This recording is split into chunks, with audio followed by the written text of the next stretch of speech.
कक्षा 10 का चौथा चैप्टर द्विघात समीकरण का अध्ययन करेंगे।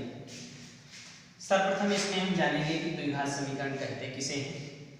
तो हमने यहाँ पर लिखा है समीकरण, यानी कक्षा 10 तक हमने 3 प्रकार के समीकरणों का अध्ययन किया है और कर रहा है। 6, 7, 8। 6 में हमने एक चरमय रैखिक समीकरण पढ़े थे, फिर आगे 8 में पहुंचे तो 2 चरमय रैखिक समीकरण पढ़े। 8 में ही हमने द्विघात समीकरण का भी अध्ययन किया था। तो पुनः आज हम थोड़ा इनके विषय में जान लेते हैं। द्विघात समीकरण किसे कहते हैं? वह समीकरण जिसकी अधिकतम घात 2 होती है द्विघात समीकरण कहलाता है। इसका मानक समीकरण जो होता है ax² + bx + c बराबर 0 होता है, जहां पर एक शर्त होती है कि a बराबर नहीं होता है 0। अगर हम a बराबर यहाँ 0 रख देंगे तो यह द्विघात समीकरण नहीं रह जाएगी। तो ऐसे समीकरण को द्विघात समीकरण कहते हैं। a और b तथा c ये कोई न कोई वास्तविक संख्या होती है। इनको जो है a, b तथा c ये वास्तविक संख्याएं होती हैं। तो इस समीकरण को द्विघात समीकरण कहा जाता है। अब एक चरमय रैखिक समीकरण किसे कहते हैं? वह समीकरण जिसके पद में केवल एक ही चर होता है उसे एक चरमय रैखिक समीकरण कहते हैं। इसका मानक समीकरण होता है ax + b बराबर 0। यहाँ पर शर्त ये होती है कि ये वाला जो पद है ये एक ही होगा, दोनों x y नहीं हो सकते हैं, ना ही घात रूप में हो सकते हैं। तो इसकी भी एक शर्त होती है कि a बराबर नहीं होता है 0। यहाँ पर यदि a बराबर 0 रख दिया जाएगा तो यह एक चरमय रैखिक समीकरण नहीं रह जाएगा। आगे हम लोग देखते हैं कि 2 चरमय रैखिक समीकरण किसे कहते हैं। तो 2 चरमय रैखिक समीकरण वह समीकरण होता है जिसके 2 चर अलग अलग होते हैं, उसे 2 चरमय रैखिक समीकरण कहते हैं। इसका मानक समीकरण होता है a1x + b1 + b1y + c बराबर 0।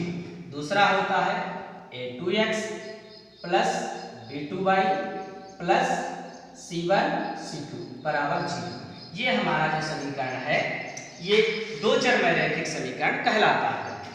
यहाँ पर भी एक शर्त होती है कि a1 बराबर नहीं होगा 0। हाँ, दूसरे में अगर हम लेना चाहें तो b2 बराबर भी नहीं हो सकता है 0।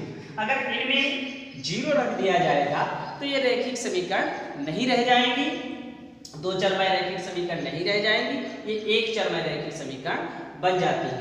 इन समीकरणों को युगपत समीकरण भी कहा जाता है। कक्षा 10 में हमने इनको हल करना, इन पे समीकरण बनाना कैसे बनते हैं, इनका प्रयोग कैसे होता है, ये सब हमने हल करके देख लिया है। तो आज हम केवल चर्चा करेंगे द्विघात समीकरण पर। तो आइए देखते हैं। जो प्रथम प्रश्न पूछा जाता है कि जांच कीजिए क्या निम्न में से द्विघात समीकरण है या नहीं। तो आज हम जांच करके देखेंगे कि द्विघात समीकरण की कैसे जांच की जाती है। एक समीकरण यहाँ पर हम लेते हैं x - 2 का होल स्क्वायर + 1 = 2x - 3। इसको हम हल करके देखेंगे कि यह द्विघात समीकरण है या नहीं है। कैसे? यहाँ पर x - 2 का होल स्क्वायर लिखा है। इसको कक्षा 7 में हमने एक सूत्र पढ़ा था a - b का होल स्क्वायर, जहाँ होता है a² + b² - 2ab। इसके आधार पर इसका हम लोग हल कर सकते हैं। अगर हम सूत्र के आधार पर नहीं भी याद रह गया, हमें सूत्र नहीं हल कर पा रहे हैं, तो एक मैं ट्रिकी तरीका बताता हूँ, आसानी से हल हो जाएगा।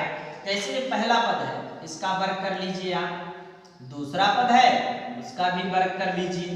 यहाँ पर अगर माइनस है तो माइनस लगा लीजिए, प्लस है तो प्लस लगा लीजिए। केवल इतना ही अंतर होता है, प्लस वाले सूत्र में प्लस लग जाता है, माइनस वाले में माइनस लग जाता है।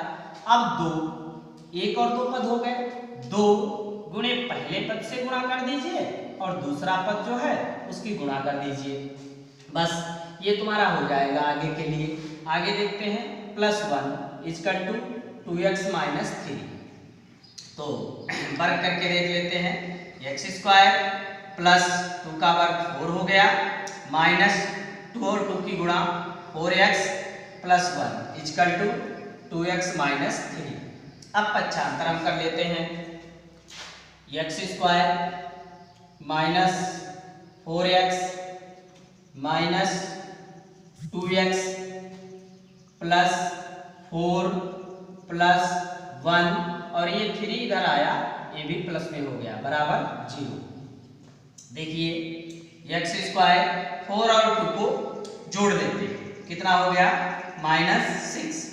इधर 4 और 1 और 3 को जोड़ लेते हैं तो ये हो गया +8 बराबर 0। तो क्या हमें यहाँ पर देखने को मिलता है कि यह समीकरण ax² plus bx plus c बराबर 0 के रूप की है। अतः यह एक द्विघात समीकरण है, दोघात समीकरण है।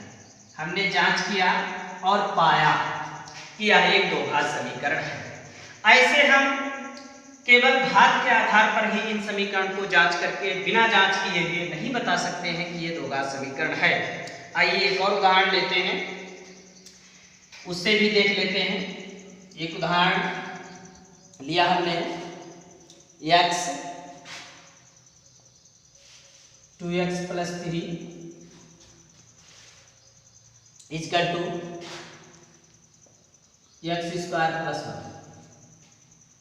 ब्रैकेट खोलते हैं, इसका क्या हो गया 2x² plus 3x is equal to x² plus 1। अब इसका केवल हमें पक्षांतर करना है तो कर लेते हैं। 2x² minus x² plus 3x plus 1 बराबर 0। घटा लीजिए तो क्या बचा x² प्लस 3x प्लस 1 बराबर 0। यह भी समीकरण जांच करने पर हमें मिला है कि ax² plus bx plus c बराबर 0 के रूप की है। अतः यह एक द्विघात समीकरण है। क्या है? दोघात समीकरण है। तो इस प्रकार से हम आसानी से जांच करके बता सकते हैं कि दोघात समीकरण है या नहीं है। एक उदाहरण हम और लेते हैं, उसमें भी हम चर्चा करते हैं कि यह एक दोघात समीकरण है या नहीं है। देखिए ये समीकरण हम एक ले रहे हैं, x plus 1 plus 8 equal to x plus 2 और x माइनस 2। इसको हल करके देख लेते हैं। तो यहां पर तो केवल ब्रैकेट खोलना हमें हटाना है। क्या हो जाएगा x² प्लस x और ये हो गया 8 इजकल टू। अच्छा, यहाँ पर हमने कक्षा शास्त्र में एक सूत्र पढ़ा था, लिख के हम बता रहे हैं कि a प्लस b और a माइनस b बराबर होता है a² माइनस b² के आधार पर इसको हल कर सकते हैं। तो पहले पद का वर्ग दिया गया है, पहले पद का वर्ग कर लीजिए, फिर माइनस दूसरे पद का वर्ग कर देंगे, गुणा करेंगे तो हमें ज्यादा समय लगेगा। हम सूत्र के आधार पर ही हल कर लेते हैं। तो x² plus x plus 8 equal to x² minus 4 हो गया। अब क्या करते हैं पक्षांतर, x² minus x² plus x plus 8 और ये 4 भी इधर प्लस का हो जाएगा इजकल टू 0। तो x² से x² यहाँ पर घट रहा है, कुछ नहीं बचा केवल बचा हमारे पास एक्स स्क्वायर, 8 और 4 को जोड़ लेते हैं, ये 12 हो गया बराबर 0। अतः यहाँ पर हम पाते हैं कि यह समीकरण ax square plus bx plus c बराबर 0 के रूप की नहीं है। अतः मतलब देखते हैं कि ax square plus bx plus c के रूप की नहीं है, क्योंकि यहाँ पर हमें x की घात 2 नहीं मिल रही है। अतः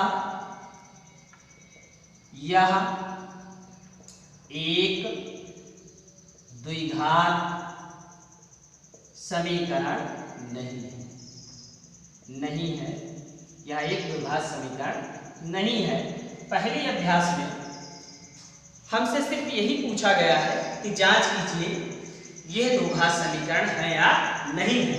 तो इसी आधार पर हम लोग गुणा करके, ब्रैकेट खोल के या विभिन्न क्रियाकलापों के द्वारा उनका हल करने के बाद जांच कर लेंगे कि द्विघात समीकरण है या नहीं है। आगे हम लोग चर्चा करेंगे